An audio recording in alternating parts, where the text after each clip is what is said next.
Hey everyone, in this video I'll show you how to increase alarm volume on iPhone. Let's get started. Just ringer and alerts volume. This is the most important settings. Open settings, then tap sound and haptics.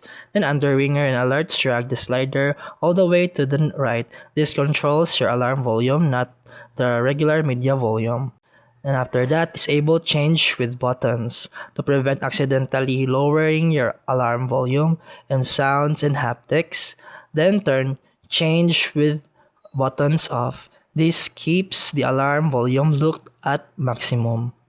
Then choose a loud alarm. Open the clock app, then tap alarm. Then select your alarm or tap edit. Then tap sound, then choose a loud tone like radar, alarm, or signal.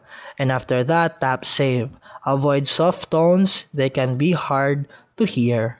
Turn off attention aware feature. Face ID can lower alarm volume if it detects your face. Open settings, then tap Face ID and passcode, then enter your passcode.